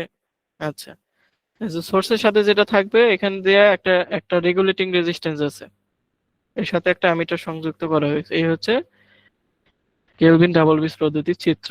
এখন দেখো এখানে কি কি বলছে কথাগুলো। এখানে যে এই যে এক্সটা আছে না, আর এই যে এস আছে, এই এস সমান এক্স হচ্ছে অনুরূপ হচ্ছে স্ট্যান্ডার্ড রেজিস্ট্যান্স, মানে এটা সমান এটা একই কথা, ঠিক আছে, এটা সমান এটা। এরপর কি বলছে, এক্স এস হলো লো রেজিস্ট্যান্স, আর মানের লো রেজিস্ট্যান্স দ্বারা লিংক করা হয়েছে। আর এখানে কিউ এম চারটি নন ইন্ডাকটিভ রেজিস্ট্যান্স যা পরিবর্তনশীল। এই যে চারটা X Q X S M, এই চারটে কি বলছে এখানে, পরিবর্তনশীল পরিবর্তনশীল রেজিস্ট্যান্সের কথা এখানে বলছে এরা। এরপর কি বলছে, রেশিও আর্ম গঠন করার জন্য এদের একটা ভোল্টমিটার সংযুক্ত করা হয়েছে। এই যে একটা ভোল্টমিটার, ভোল্টমিটারটা হচ্ছে কি গ্যালভানোমিটার, ঠিক আছে, যা সংযুক্ত করা হয়েছে। তো এখন হচ্ছে এখানে কিউ ডিভাইডেড বাই এম এবং কিউ ডিভাইডেড বাই এম, অনুপাতগুলোকে পরিবর্তন করা যায় যতক্ষণ না গ্যালভানোমিটার শূন্য বিক্ষেপ না দেখায়। এটা হচ্ছে তোমাকে হচ্ছে গ্যালমিটারের পার্টটা কি করতে হবে, ব্যালেন্স অবস্থা নিয়ে আসতে হবে। এটা নিয়ে এসে কি করতে হবে, শূন্য বিক্ষেপ দেখাইলে হচ্ছে এই মানটা তুমি পাবা। এই কথা বলছে এখানে। এরপর দেখো কি বলছে, এস কিউ এম এর সাহায্যে এক্স এর মান নির্ণয় করা যায়। এস কিউ এম, এই যে এইটুকু অংশ কি করতে হবে, পরের যে অংশটা, এই যে কিউ এম আর, এই রেজিস্ট্যান্স গুলোকে স্টার কনভার্ট করতে হবে। যেহেতু একটু আগে বললাম যেহেতু এটাতে ডেল্টাতে আছে, আমরা তো জানি যে কিভাবে স্টারে কনভার্ট করতে হয়। এটা তো তোমরা জানো, সবাই জানো না? জি স্যার। তাহলে স্টারে কনভার্ট করে নাও। স্টারে কনভার্ট করলে কিভাবে করতে হয় বলো দেখি একজনে, যে আমি ডেল্টাতে আছে তাহলে স্টারে কনভার্ট করব, কিভাবে করব, সূত্রটা কি বলো দেখি একজন, বলো সূত্রটা বলো একজনে। স্টার কনভার্ট করব, যে ডেল্টা থেকে যে স্টার কনভার্ট করব, সূত্রটা কি বলো, বলো এটা সূত্রটা স্যার কি হবে? উপরে স্যার এক্স হয়, নিচে হচ্ছে x plus y plus z এরকম, তারপরে y z x plus y plus z এটা। উম, এটা যদি আমি R1 ধরি, ধরো এটা আমি R1 ধরলাম, এমনিতে ধরলাম, এটা R1, এটা R2, এটা হচ্ছে R3। তাহলে R1 যদি ধরি, তাহলে এই যে বাউর সাথে যেটা থাকবে দুটা কি করতে হবে, গুণ করতে হবে, তাই না? তাহলে কিউ এম গুণ করতে হবে, আর পরে যে তিনটা থাকবে তিনটা যোগ করতে হয়। এই যে দেখো, এরপর তুমি যদি ধরো R2, তাহলে R2 কোনটা হবে, কিউ এম কোন দিকে আছে, এটা ধরো R2 তোমার, তাহলে এই যে এই বাউর সাথে কোনটা যুক্ত আছে, কিউ এম, তাহলে এই দুটা হচ্ছে গুণ হবে। এরকম যে R3 হলে মানে যে প্রান্তের সাথে আমার যেটা যুক্ত থাকবে ওই দুটা বাহুর গুণফল, আর বাকি যে তিনটা থাকবে তিনটা যোগ করতে হয়। এটাই হলো স্টার কনভার্ট করে আমরা এই সূত্রটা পাই। তোমরা এটা হচ্ছে ইলেকট্রিক্যাল সার্কিট ট্রুথ 1 পড়ছো। তো যাই হোক, এই মানগুলো আমরা এখানে পাইলাম, R1 R2 R3 এর মানগুলো আমরা পাইলাম। এখন এখানে একটা কথা বলছে কি, যে গ্যালভানোমিটারের দিয়ে কোনো কারেন্ট প্রবাহ হবে না যখন এটি ব্যালেন্স অবস্থায় থাকবে। এটা যদি ধরো তোমার ব্যালেন্স অবস্থায় যদি হয়, তাহলে এটার ভিতরে কারেন্ট প্রবাহিত না হলে এটা তখন জিরো হয়ে যাবে এটা, ঠিক আছে। তখন এটা কি হয়ে যাবে বলো, জিরো হয়ে যাবে। তখন গ্যালভানোমিটার জি আর রেজিস্ট্যান্স আর ব্যালেন্স হয়, হুইস্টন ব্রিজ সার্কিট হবে। তখন কি সার্কিট হবে, হুইস্টন ব্রিজ সার্কিট হবে। আর হুইস্টন ব্রিজের সার্কিট কি বলতো, প্রত্যেকটা বাহু কি হয়, আলাদা আলাদা কি করতে, বিপরীত বাহুর সাথে গুণ করতে হয়। সে বিপরীত বাহুগুলো গুণ কিভাবে করবে বলো, এই যে কিউ এর সাথে এস গুণ হবে, বিপরীত বাহু কিউ গুণন এস, আর হচ্ছে এক্স এর সাথে হচ্ছে এম, তাহলে এক্স এর সাথে হচ্ছে এক্স গুণন এম। তাহলে বিপরীত বাহুদ্বয় কি হয় বলতো, পরস্পর সমান হয়। এটা আর এটা গুণ হবে, এটা আর এটার সাথে গুণ হবে, ঠিক আছে। এটা যদি আমার জিরো হয়, এটা মনে রাখবা। এখন দেখো তো এটা আমি পেয়ে গেলাম, এখন কি আসবে, এই যে কিউটা আমি নিচে যদি নিয়ে আসি, কিউ এম, আর হচ্ছে এখানে কি ছিল আমার এক্স এক্স, আর এই যে নিচে যাবে এস। এই যে দেখো এই ফরম্যাটটা এখানে লিখছে। এখন এখানে কি করছে দেখো তো, এক্স এর সাথে কোনটা যুক্ত আছে আমার, এই যে এক্স আসছে না, এক্স এর সাথে আমি কি পেয়েছিলাম, R1, এক্স এর সাথে কি ছিল আমার R1, আর এটার সাথে ছিল আমার হচ্ছে R3। যেহেতু এটা ব্যালেন্স অবস্থায় 0 হয়ে গেছে, তো এই জন্য R কি হবে না, ধরতে হবে না, ঠিক আছে। এরপর এখানে তুমি জাস্ট এক্স এর সাথে হচ্ছে R1 যোগ করবা, এটার সাথে হচ্ছে R3 যোগ করে দিবা। এই হলো শেষ কাহিনী। এরপর হচ্ছে ক্যালকুলেশন করো। এটা তো বুঝতে পারছো, পরের অংশটুকু কিভাবে আসছে দেখো। কিউএম, এখান থেকে আমি আর গুণ করবো, এটার সাথে আর যদি গুণ করি, তাহলে এটার সাথে এটা আর গুণ করলে এই অংশ হয়, আর এটা হচ্ছে আলাদা হয়ে যাবে। এটা বুঝতে পারছো তোমরা? বলো। জি স্যার। আচ্ছা, এরপর হচ্ছে এটা কি করছে, এটাকে এই সাইডে নিছে, এটাকে এই সাইডে খালি ট্রান্সফার করে নিছি, এই আর কি, একই সেম। এটা সমান্তরটা আমি লিখতে পারি, এটা গেল। এর পরেরটা দেখো তো কি করছে, এক্স, এই যে কিউএমটা এখানে ছিল এস আর, যেহেতু প্লাস R1 আছে, অপর গেলে কি হয়ে যাবে, মাইনাস R1 হবে, তাই না? আচ্ছা, এরপরেরটা দেখো, এরপরেরটা কি করছে, এক্স কিউএম এ গুণন এস। আচ্ছা, এটার সাথে এটা গুণ করছে, এটার সাথে একবার গুণ করছে, এই যে দেখো, কিউএম গুণন এস, কিউএম গুণন R3, যেহেতু গুণ অবস্থায় আছে এই জন্য গুণ করছে, আর মাইনাস R1, এই যে R1ই আছে। এরপরেরটা এখন দেখো, কিউএম গুণন এস, কিউএম গুণন হচ্ছে কি, এই যে R3 R1 এর মানটা বসাইছে এখানে, R3 R1 এর মানটা এখানে বসাইছে। বুঝতে পারছো এটা এখন? জি স্যার। জি স্যার, জি জি। আচ্ছা, এরপরেরটা দেখো, কিউএম গুণন এস। আচ্ছা, এখানে কিউ এম এটা যা আছে এই অংশটুকু ট্রাই করছে, এখানে কি করছে, এই অংশটুকু কমন নিছে, এই অংশটুকু এই যেখান থেকে কমন নিছে, এই যে আর কিউ প্লাস এম আর যদি কমন যদি নাই, তাহলে আমার কি কি থাকে দেখো তো, এই যে কিউএম আর কি থাকবে, এম থাকবে না, এই যেটা এরকম থাকবে না, এটা হচ্ছে এরকম থাকবে না, বলো দেখি, এরকমই তো থাকার কথা। এটা কি বুঝতে পারছো বলো তো, এই যে কমন নিছে এটা? জি স্যার, জি স্যার। জি স্যার। কমন নেওয়া। হ্যাঁ, কমন নিছে, তাহলে কমন নিলে কি থাকে, কিউএম এজ এম, আর এখানে জাস্ট হচ্ছে মাইনাস কিউ থাকবে, এই যে মাইনাস কিউ, এই যে। আচ্ছা, এর পরের অংশটা দেখো, কিউএম গুণন এস, তারপরে এখানে এখানে দেখো কিভাবে এই যে আর এমটা আছে, এটা তোমাদের দেখাই দিছি আমি। এই যে কিউএমটা লিখলাম না আমি এখানে, এম কিউ, এটা যদি এখন লসাগু যদি করো এম, তাহলে কি থাকবে বলো, কিউএম, আর এখানে থাকবে কি বলো, কিউএম। এই যে এম এম উভয়ের পক্ষে কি যায়, কমন যায় না, বলো কমন যায় কি না? তাহলে থাকে কি, কিউ মাইনাস কিউ আর হচ্ছে এম। তাহলে এই এমটা কি করছে এখান থেকে, এই যে দেখো এখান থেকে যে এমটা এই যে এখানে নিছে, কই গেল, এই যে এখানে যে এমটা আমি যে পাইতাম না, এই এমটা আর এর সাথে হচ্ছে গুণ অবস্থায় গেছে, আর এখানে যে মানটা ছিল এই যে কিউ, আর এই ছোট হাতের কিউ এম, এটার সাথে একবার ভাগ যায়, এটার সাথে একবার ভাগ যায়, এই যে। এটা কি বুঝতে পারছো তোমরা এখন বলো? জি স্যার। বুঝতে পারছো না এটা সবাই? জি স্যার, বুঝতে পারছি। জি স্যার, জি স্যার। আচ্ছা, এখানে বলছে যে লিঙ্ক রেজিস্ট্যান্স আর লো রেজিস্ট্যান্স, এই যে লিঙ্ক রেজিস্ট্যান্স আর রেজিস্ট্যান্স এর মান এটা হচ্ছে অত্যন্ত ক্ষুদ্র হবে, যা হচ্ছে এটাকে কি করা যায়, নেগলেক্ট করা যায়। নেগলেক্টের জন্য এই অংশটুকু হচ্ছে পুরোটাই বাদ দিয়ে দিছে। তো আমি যখন এই অংশটাই হচ্ছে আমার কেলভিন ডাবলএস পদ্ধতিতে লো রেজিস্ট্যান্স পরিমাপের সমীকরণ।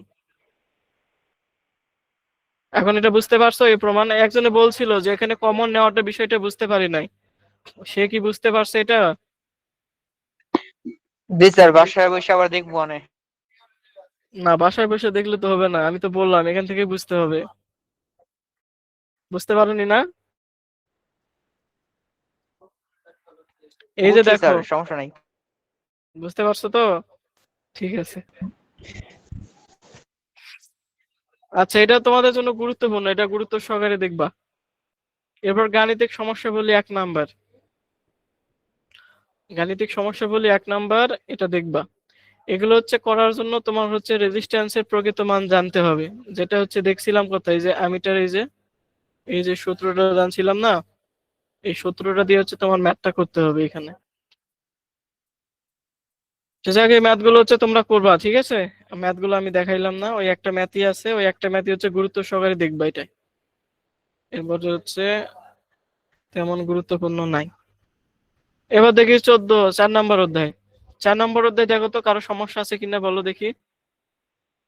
এখান থেকে তোমাদের একটা গুরুত্বপূর্ণ প্রশ্ন আছে, এই যে হুইস্টন ব্রিজ পদ্ধতি, ওটা ছিল হচ্ছে কেলভিন ডাবল ব্রিজ পদ্ধতি, এটা হচ্ছে হুইস্টন ব্রিজ পদ্ধতি। জাস্ট এই ফর্মুলাটা হচ্ছে কি ওই টেকনিকে ওইখানে লাগাইছে। যদি এই যে গ্যালভানোমিটারের যদি পার্টটা যদি শূন্য হয়, যে গ্যালভানোমিটারের পার্ট শূন্য যদি হয়, তাহলে কিন্তু যে পি কিউ আর হচ্ছে আর এস, বুঝতে পারছো? তখন এটা সিরিজ হয়ে যাবে না, পি কিউ আর হচ্ছে আর এস। বলো দেখি, আমার একটা প্রশ্নের উত্তর দাও তোমরা। এই যে গ্যালভানোমিটার এটা যদি ওপেন করে দিই আমি, শব্দ আসে কেন? কথা শব্দ আসে। দেখো এখানে যদি গ্যালভানোমিটার যদি ওপেন করে দিই, তাহলে সার্কিটটা আমার এরকম হয় না? বলো দেখি। জি স্যার, সিরিজ হয়ে যাবে স্যার, পি কিউ আর আর হ্যাঁ, এস। তো এটা সিরিজ হয়ে যাবে না? এই যে এটা তো ওপেন হয়ে গেলে এটা সিরিজ হয়ে যাবে। আমি জাস্ট একটা ফর্মুলা ছোট সংক্ষেপে দেখাইলাম, এরকম করলাম। এখানে ছিল আমার হচ্ছে পি, আর এটা ছিল আমার কিউ, আর এটা ছিল আমার আর, এটা ছিল এস, তাই না? এখন এটা হচ্ছে হুইস্টন ব্রিজের একটা নিয়ম আছে যে প্রত্যেকটা বাহু হচ্ছে বিপরীত বাহু দ্বয়ের গুণফলের সমান হবে। তাহলে বিপরীত বাহু বলতে এটার সাথে এটা, এটার সাথে এটা।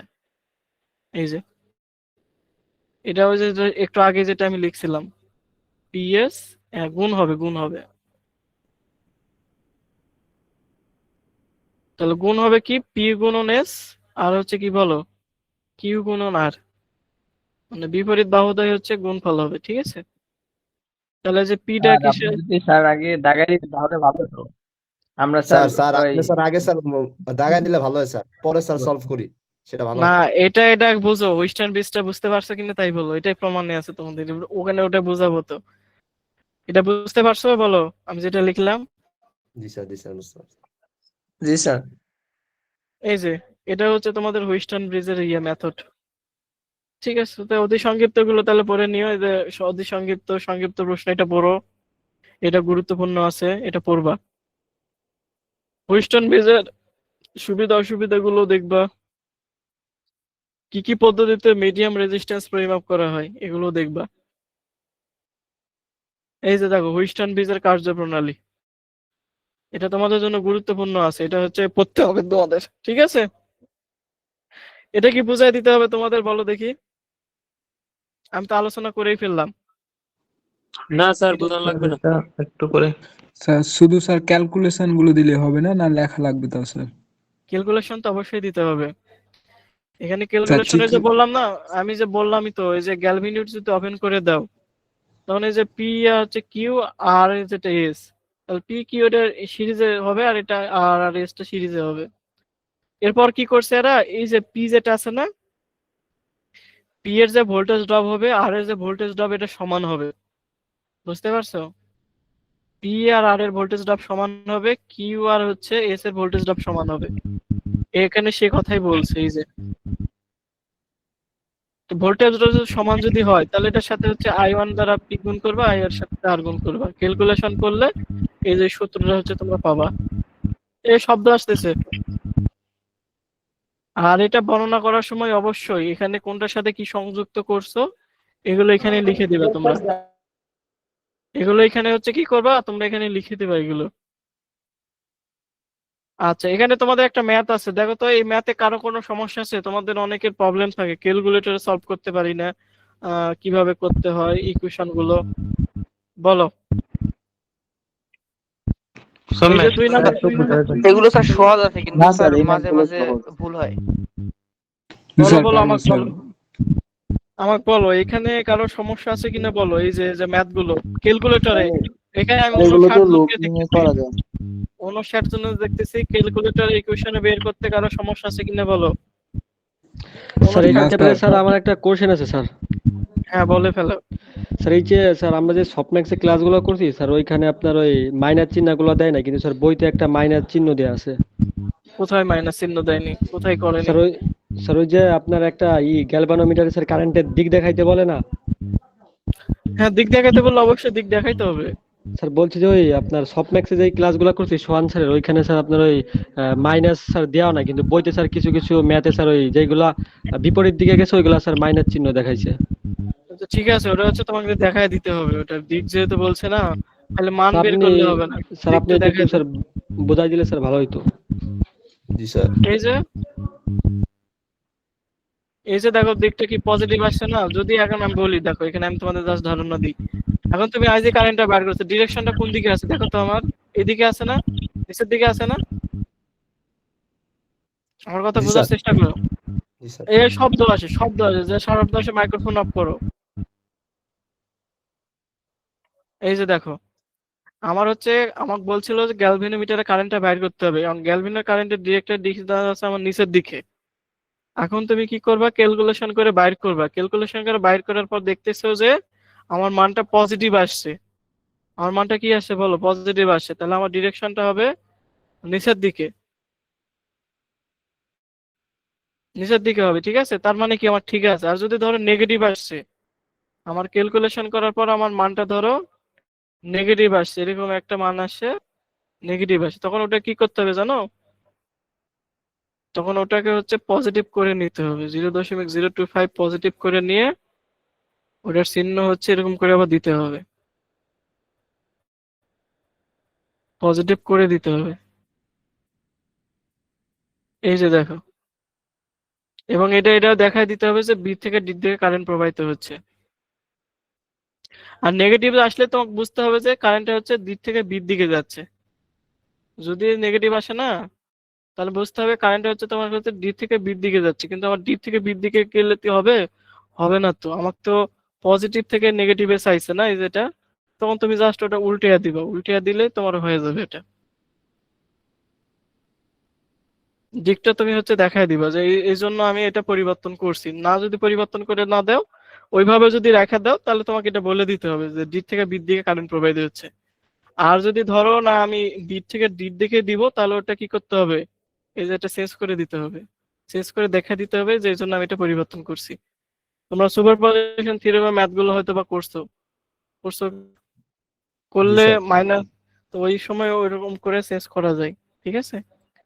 যারা থিওরেম গুলো পড়ছে তারা এটা ভালো বুঝবে। আচ্ছা, ক্যালকুলেটরে তো কারো সমস্যা নাই তো? এটা ইকুয়েশন গুলো তুলে কিভাবে সলভ স্যার করতে হয়? ক্যালকুলেটরে স্যার একটা স্যার সমস্যা হয় আমার স্যার, যে মিলিতে স্যার মান আসলে স্যার ওটা পরে মাইক্রোফ্যারাডে নিতে স্যার সমস্যা হয়। ওটা ইএনজি বাটনে ক্লিক করে নিবা। ইএনজি বাটনে, ইএনজি বাটনে ওই যে ওখানে ক্লিক করে করা যায় এগুলো। এরকম যদি মিলি অ্যাম্পিয়ার আসে, বা তোমার যদি মাইক্রো অ্যাম্পিয়ারে নিতে হয়, ঠিক আছে? বা তুমি ধরো এগুলোতে নিব না, আমি অ্যাম্পিয়ারে নিব, শিফট ধরে এগুলো করা যায়। ওই যে ইএনজি একটা বাটন আছে না, ইঞ্জিনিয়ারিং বাটন, ওটাতে ক্লিক করে স্যার এটা আমার স্যার এই যে স্যার ইএফএক্স স্যার 99 অন সিডব্লিউ তে স্যার এটা ইএনজি কোথায়? সিডব্লিউ ক্যালকুলেটরের ব্যবহারটা আমি একটু কম পারি। বাকি যেগুলো এখানেও আছে আছে স্যার, ওগুলো, এটা হচ্ছে ফরম্যাট বাকি বাটন যেগুলো, আছে নিচে, ওটা কাজ করে। ফরম্যাটে, হ্যাঁ জি আছে। তাহলে এখানে তোমাদের ক্যালকুলেটরে এগুলো ইকুয়েশন তুলতে কারো সমস্যা নাই, এই তো? স্যার আমার একটু সমস্যা আছে স্যার। এই যে দেখো, এগুলো কিন্তু ডিরেকশনের দিকটা দেখাই দিছে, এই যে দেখতে পাইছো? এরকম করে দেখাই দিতে হবে পরীক্ষায়, আমি যেটা বললাম। আমার কারেন্টের নিচের দিকে যদি মাইনাস যদি আসতো, তার মানে বোঝা যাচ্ছে যে কারেন্টটা হচ্ছে মাইনাস যদি আসে, তার মানে কি বুঝতা, ডি থেকে বির দিকে যাচ্ছে। তখন তোমাকে ডিরেকশনটা পরিবর্তন করে দেওয়া লাগবে যদি তুমি ওটা নিতে চাও, ওটা তো কোনো ভুল স্যার হবে না। স্যার যদি আমার মানে স্যার এই যে আপনার এখানে স্যার দেখা যাচ্ছে গ্যালভানোমিটারের মান স্যার 1.495 গুণিত 10⁻⁴ আসছে, তাহলে স্যার হুম, এভাবে রেখে দেবো? দাও, সমস্যা নাই তো। হুম, এভাবে দিয়ে আম্পিয়ার লিখে দিবা। এখন যদি জি মনে স্যার করো না আমি যে এটা মিলি আম্পিয়ারে নিব, জি স্যার তাহলে মিলি আম্পিয়ারে নেওয়ার জন্য তোমাকে আবার কি করতে হবে, একবার পিছিয়ে যাইতে হবে। ও, জি স্যার বুঝছি স্যার। তাছাড়া স্যার যা আসবে মান ওভাবে রেখে দিল স্যার, অ্যাম্পিয়ারে রেখে দিলেও হয়ে যাবে স্যার। হ্যাঁ, আম্পিয়ারই আচ্ছা তো। তোমাদের ইচ্ছে, ওগুলো কোনো ফ্যাক্ট না, জাস্ট হচ্ছে তোমার একক গুলো জানতে হবে। এখন যদি তুমি যদি এককে কনভার্ট যদি না করতে পারো, ওটাই রেখে দিবা। আমার হচ্ছে আম্পিয়ারের একক কি, কারেন্টের একক কি, অ্যাম্পিয়ার না? জি স্যার এরপর হচ্ছে ক্ষুদ্র হলে মিলি অ্যাম্পিয়ার, তারপর হচ্ছে আর একটা আছে আরো মাইক্রো মাইক্রো অ্যাম্পিয়ার, অ্যাম্পিয়ার, এরপর আছে কি ন্যানো অ্যাম্পিয়ার, ন্যানো অ্যাম্পিয়ার। পিকো অ্যাম্পিয়ার। এগুলো চলতেই থাকবে, অত দরকার পড়ে না, সর্বোচ্চ মাইক্রো অ্যাম্পিয়ার পর্যন্ত লাগে। আচ্ছা, পঞ্চম অধ্যায়। তোমাদের পঞ্চম অধ্যায় কিন্তু খুবই গুরুত্বপূর্ণ একটা অধ্যায়, ঠিক আছে? এই অধ্যায় থেকে তোমাদের একটা রচনামূলক প্রশ্ন থাকবে। এই এই অধ্যায় থেকে তোমাদের রচনামূলক প্রশ্ন থাকবে, ঠিক আছে? খুবই গুরুত্বপূর্ণ একটা অধ্যায়। আমি এখান থেকে প্রশ্নগুলো তোমাদের দেখাই দিচ্ছি।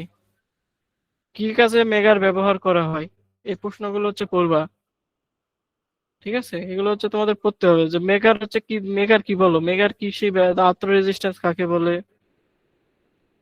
আর মেগার কিসে আমরা পরিমাপ করি, ইনসুলেশন রেজিস্ট্যান্স পরিমাপ করার জন্যই আমরা মেগারের ব্যবহারটা করে থাকি। এই যে গার্ড রিং কোথায় কেন ব্যবহার করা হয়, গার্ড রিং এর কাজ লেখো, খুবই খুব ইম্পর্টেন্ট একটা, অতি সংক্ষিপ্তের জন্য, সংক্ষিপ্তের জন্য এই প্রশ্নটা খুবই গুরুত্বপূর্ণ। মেগার বলতে কি বোঝায়, এই যে সংজ্ঞা দিছে, সংজ্ঞাটা পড়বা, ঠিক আছে। তোমাদের জন্য খুবই গুরুত্বপূর্ণ এই যে চিত্রগুলো তোমাদের দেখাইতে হবে, ওদের থেকে যেটা বললাম, বুঝতে পারছো? প্রশ্ন কিন্তু এখান থেকে তোমাদের থাকবে কিন্তু পরীক্ষায়, এই পঞ্চম অধ্যায় থেকে তোমাদের পরীক্ষায় থাকবে কিন্তু, এখান থেকে তোমরা কমন পাবা।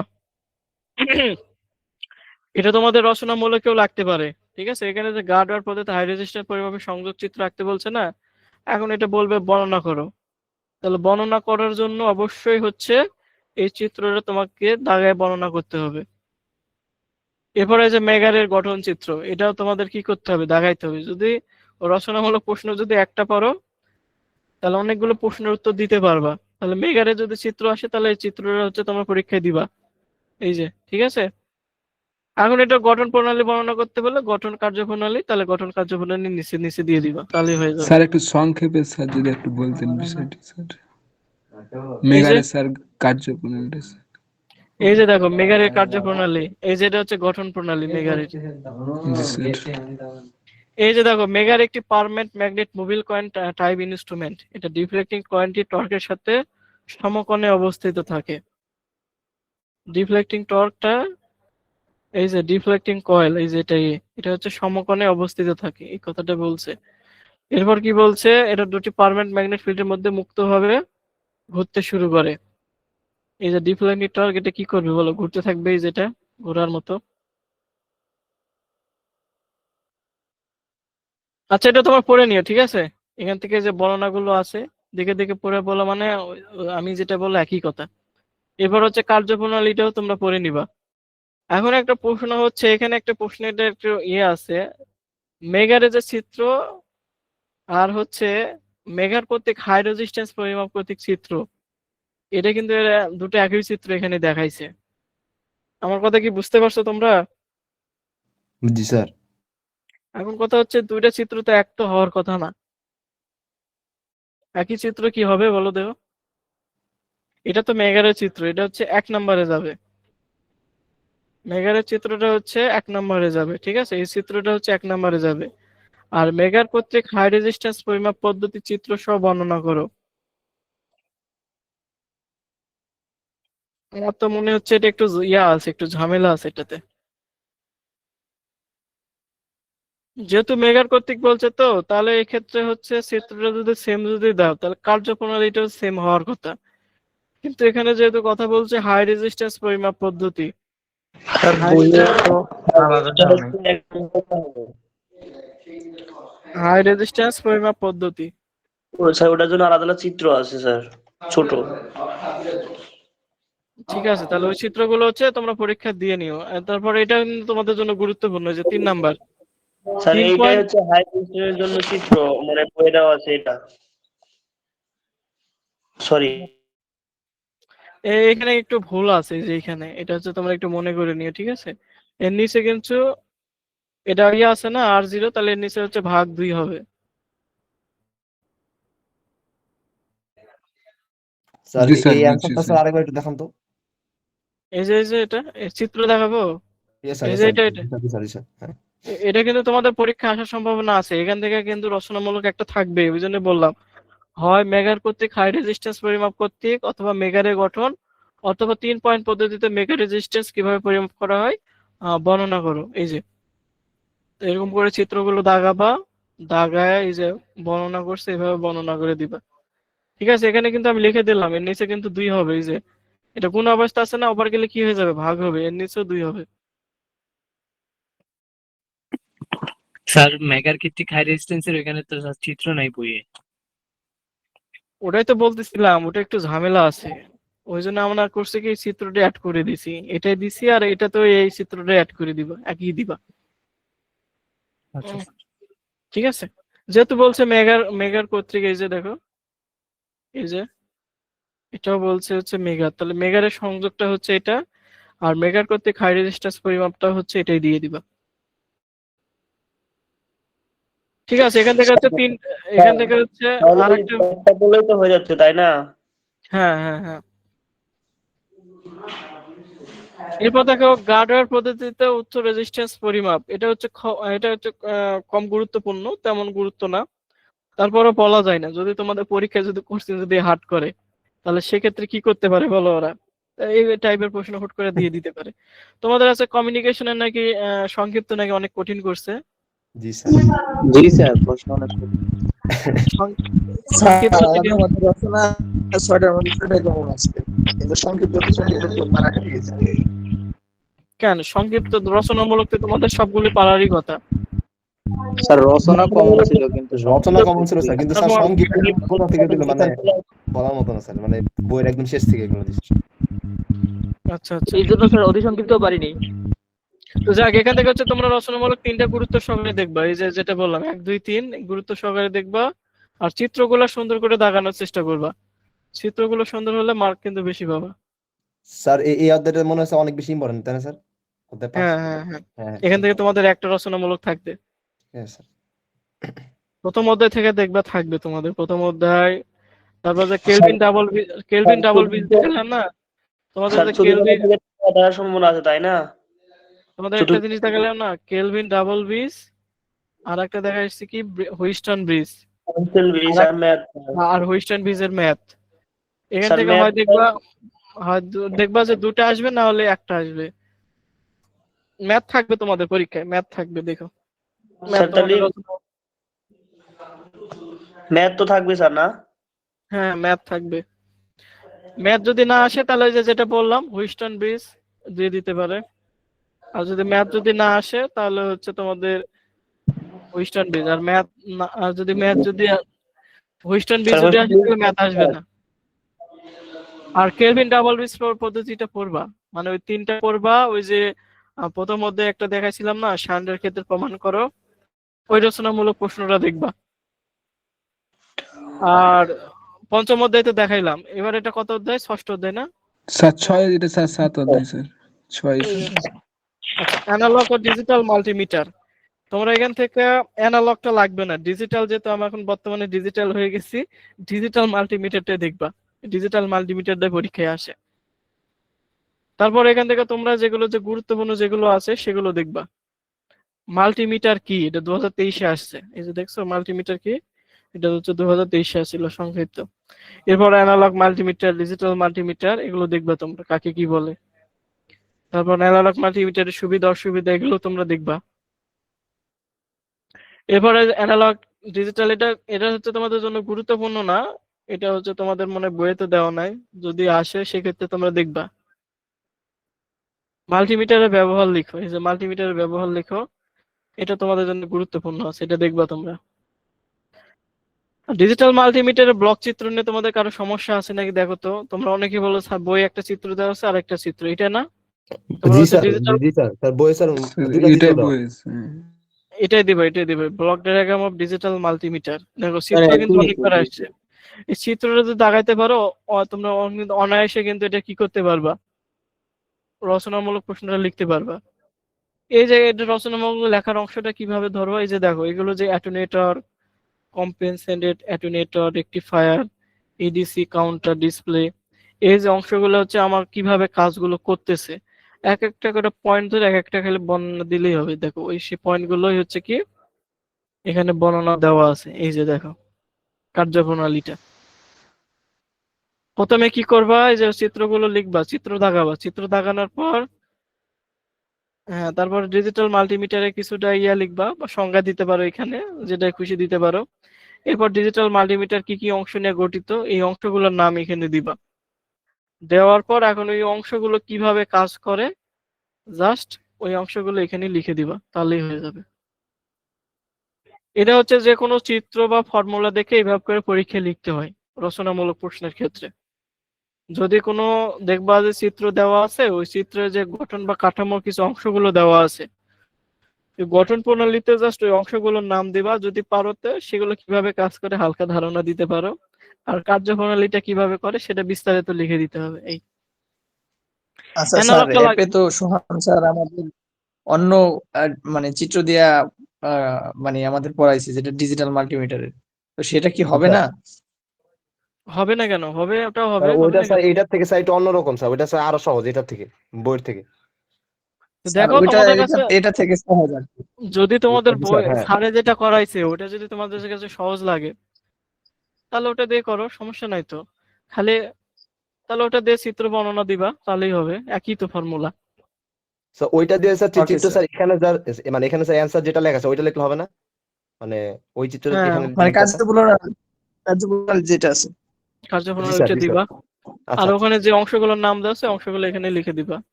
জাস্ট ওটার সাথে মিলিয়ে দেখবা, মিলিয়ে দেখতে হবে, ঠিক আছে? অ্যানালগটা লাগবে না, এখান থেকে জাস্ট হচ্ছে ডিজিটাল মাল্টিমিটারটাই পড়বা, আর হচ্ছে মাল্টিমিটারের ব্যবহারগুলো পড়বা, চিত্রগুলো দাগাবা, এই এখান থেকে তেমন গুরুত্ব না।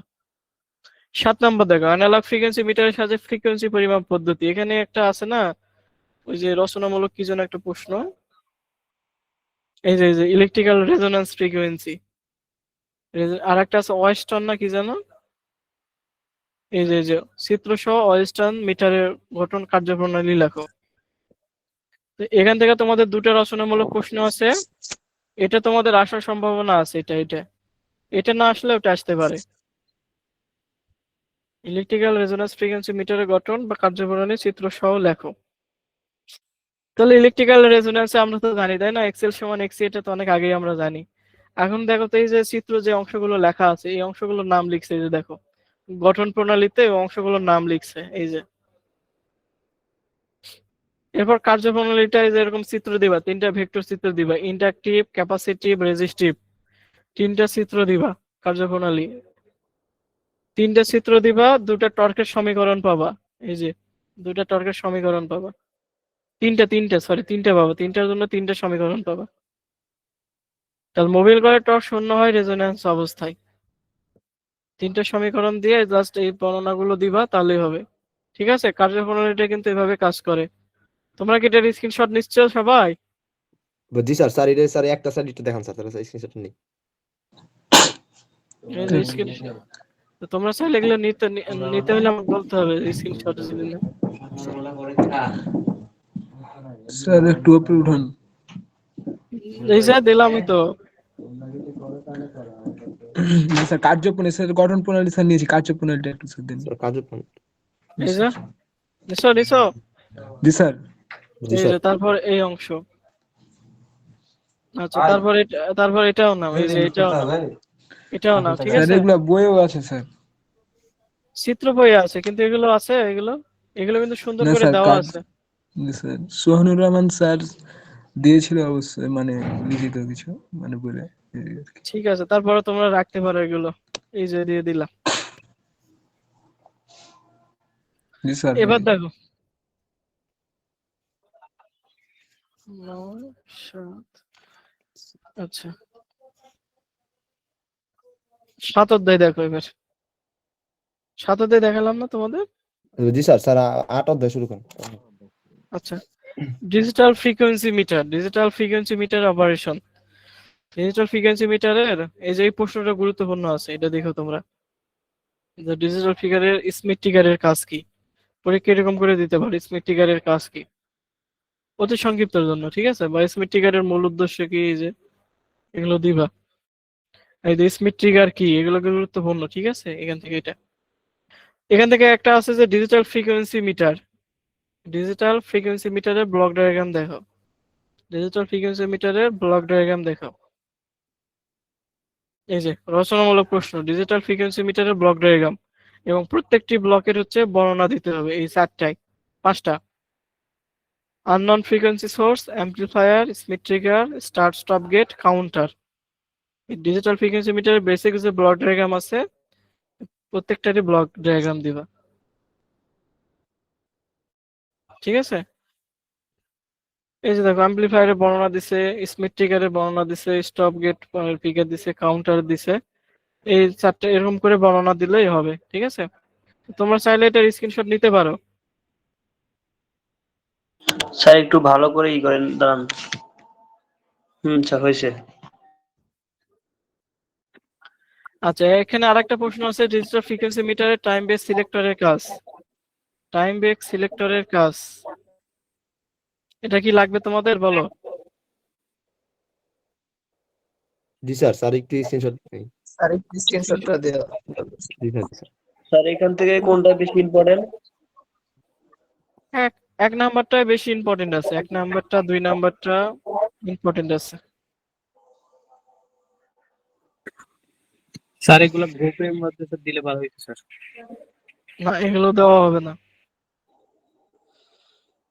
ঠিক আছে, এই হলো এই অবস্থা।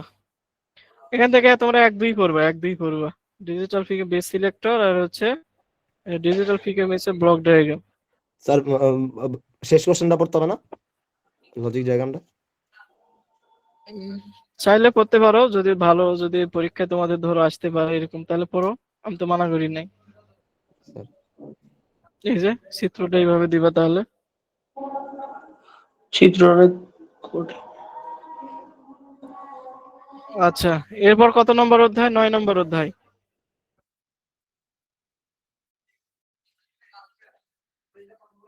9 নম্বর অধ্যায় কি নিয়ে নাই?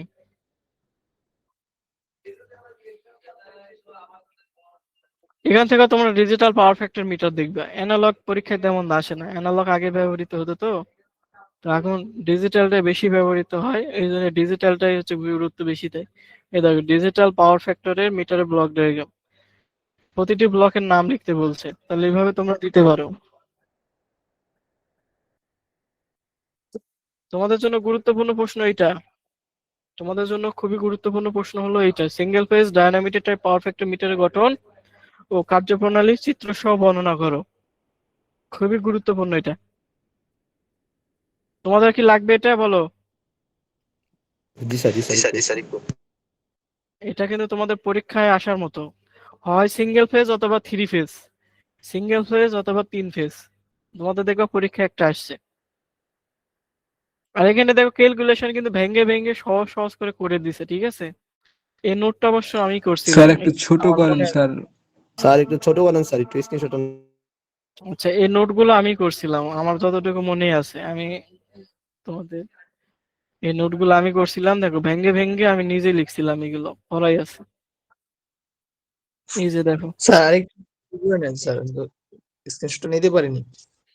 ওটা চিত্র আছে, এই যে চিত্রের সাথে গঠন কার্যপ্রণালী, এই যে নাও চিত্র, তোমরা তাকায় নিবে, একটু জুম করেন স্যার। এই যে চিত্র,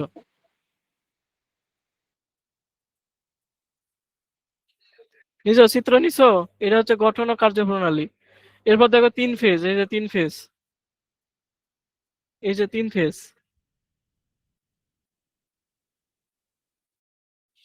নিছো এই চিত্র নিছো 3 ফেজের। হ্যাঁ এই যে স্যার নিয়েছি স্যার। এই যে ভেক্টর ডায়াগ্রাম যেটা আছে এটা নাও। স্যার ভেক্টর ডায়াগ্রামটা স্যার দেওয়া লাগবে? হ্যাঁ হ্যাঁ, ভেক্টর ডায়াগ্রাম দিবা, যত লিখবা 8 মার্ক না 6 মার্ক, না 6 মার্ক নিতে হলে দেখাই দিবা। এই যে দেখো কার্যপ্রণালীটা সুন্দর করে লিখে নিবা। এখানে ক্যালকুলেশন কিন্তু, ক্যালকুলেশনটা করা আছে, কোন সূত্র প্রয়োগ করতে হবে সব কিন্তু লিখে দেওয়া আছে, এই যে বিস্তারিত বোঝা তোমাদের বইয়ে কিন্তু শর্টকাট করে দেওয়া আছে, তো এটা ভেঙে ভেঙে করে দিয়েছি, দেখো তোমরা এটা যখন করবা, যখন করতে বসবে তখন সহজেই পারবা।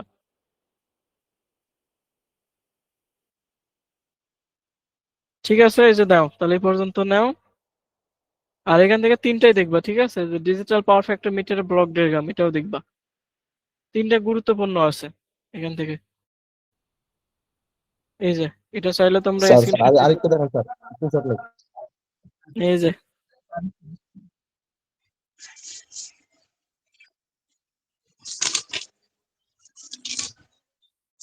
নিতে পারছো তোমরা? জি স্যার, স্যার এরপরে নিচের টুক দেখেন। স্যার একটু স্যার একটা প্রশ্ন দেখতে চাচ্ছি স্যার, রচনা স্যার। তোমাদের হচ্ছে কি 5 থেকে 10 পর্যন্ত খালি হচ্ছে বর্ণনামূলক প্রশ্ন, চিত্র দিয়ে হচ্ছে বর্ণনা করতে হবে।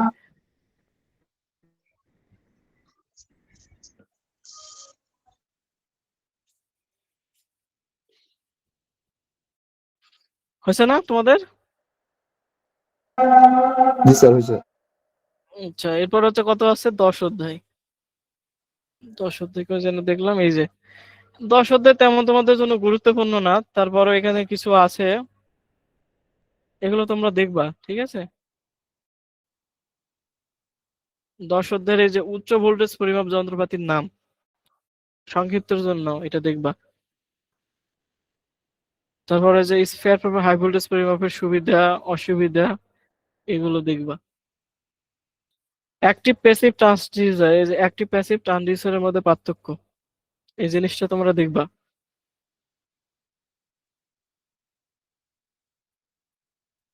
এই জিনিসটা হচ্ছে তোমরা দেখবা, ঠিক আছে? তোমাদের এটা পরীক্ষায় আসছিল 2023 সালে, এটা আসছিল, একবারই আসছিল। এটা একটু এখানে স্যার আছে আট গুরুত্বপূর্ণ প্রশ্ন স্যার আছে। আরেকবার একটু দেখান স্যার প্রশ্নটা।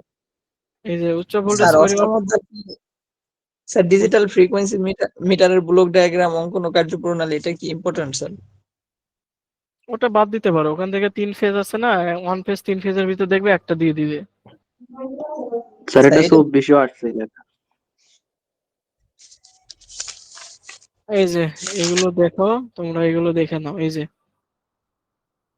ইকুয়েশন বা সমীকরণ দেওয়া আছে, এই তো।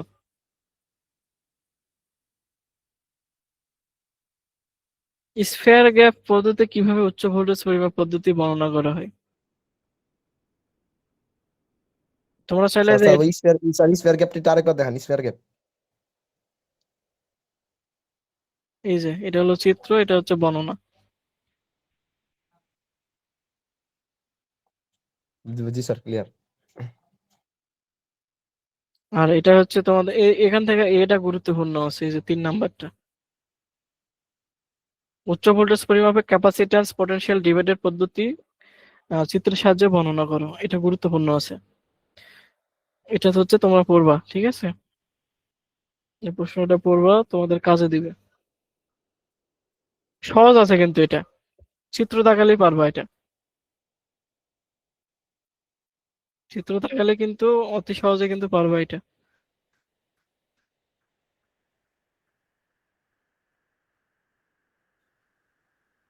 ঠিক আছে, তাহলে তোমরা তো নিছো স্যার না সবকিছু? স্যার স্যার স্যার একটু অধ্যায় একের স্যার রচনামূলক স্ক্রিনশটটা নিতাম স্যার 1 মিনিট। এই যে একের কোনটা পড়াইছিলাম বলো দেখি, এই যে জি স্যার স্যার একটা স্যার দেখি নাই স্যার একটু। এই যে এটা পড়াইছিলাম, এটা এটা জি স্যার গুরুত্বপূর্ণ আছে। অ্যামিটার শান্তির ক্ষেত্রে প্রমাণ করো, এটা গুরুত্বপূর্ণ আছে। জি স্যার স্যার এর পরেরটা স্যার। এরপর একটাও লাগবে, এটাও এসির ক্ষেত্রে প্রমাণ আচ্ছা, করো।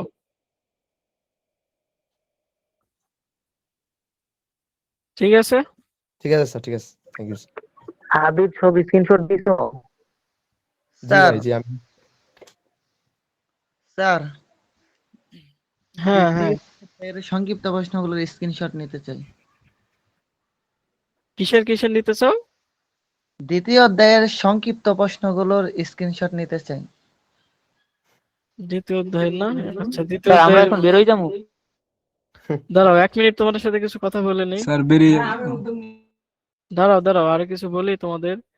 তোমাদের কি কি সাজেশন দিলাম মনে আছে? না এরপরে আসে আমার হোয়াটসঅ্যাপে নক দিবা আবার, স্যার সাজেশন দেন? না স্যার, সাজেশন আছে আমাদের কাছে। সাজেশন আছে না? আমি তোমাদেরকে জি জি সবকিছু স্যার দিয়ে আছে দিলাম না? স্যার। জি স্যার ফলো আছে করি ফলো করি। এরপর কি আমার হোয়াটসঅ্যাপে নক দিতে হবে আবার? সবকিছু তো দিয়ে দিলাম। জি স্যার। ঠিক আছে, তাহলে পরীক্ষা কবে আছে তোমাদের এটা? স্যার এটা পরীক্ষা স্যার রোববার 18 তারিখ 18 তারিখ স্যার, 18 তারিখ বিকাল 2টা। বিকাল 2টা। 18 তারিখ বিকেল 2টায়। স্যার আমাদেরকে স্যার এসি মেশিনে কি স্যার ক্লাস নেবেন এভাবে? হ্যাঁ হ্যাঁ, এসি মেশিন আমি নিব। জি স্যার এসি মেশিনটা স্যার ইম্পর্টেন্ট স্যার, একটু নিলে ভালো এসি হয়। মেশিনে তোমাদের কিছু ম্যাথ দেখাবো আমি, তোমাদের জি ম্যাথে স্যার নাকি স্যার। সমস্যা আছে, কিছু কিছু সহজ পদ্ধতিতে তোমাদেরকে শিখিয়ে দিবে। তাছাড়া স্যার এসএমএস এর টাইমও কম স্যার, একদম অল্প এসি মেশিন স্যার টাইম কম স্যার, 3 দিনে স্যার 16টা অধ্যায় স্যার, কিভাবে কি অনেকগুলো প্রমাণ স্যার। প্রমাণগুলো আছে, কিছু করার নাই। তোমাদের ট্রান্সফরমারটা ভালো করে দেখাই দিবনি, জি থ্রি স্যার জি ফেজ স্যার। ইন্ডাকশন মোটরের ম্যাথগুলো দেখে দিবনি, প্রমাণগুলো তোমরা নিজে নিজেরাই করবা।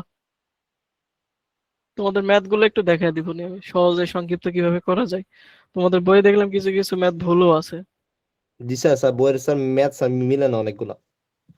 ঠিক আছে, ঠিক তাহলে আছে এই স্যার। পর্যন্তই তো। আজ তাহলে তোমাদের সাজেশন দিয়ে দিলাম, ঠিক আছে? ওগুলো হচ্ছে গুরুত্ব সহকারে তোমরা পড়বা আর পরীক্ষায় লিখবা। দেখবা যে 60-এর মধ্যে 54-55 পাবা।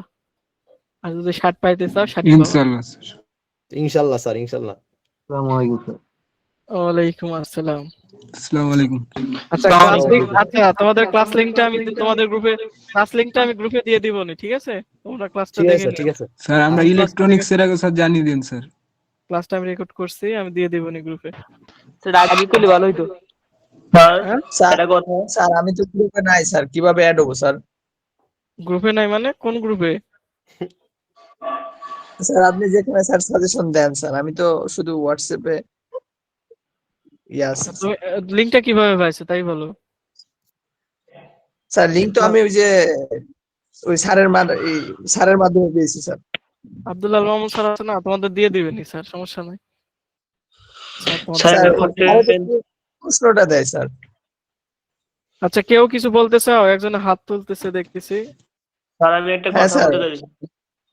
হ্যাঁ, কেউ কিছু বললে বলতে পারো। স্যার আমাদের সব সামনের সেমিস্টারে কি স্মার্ট বুক দেবে?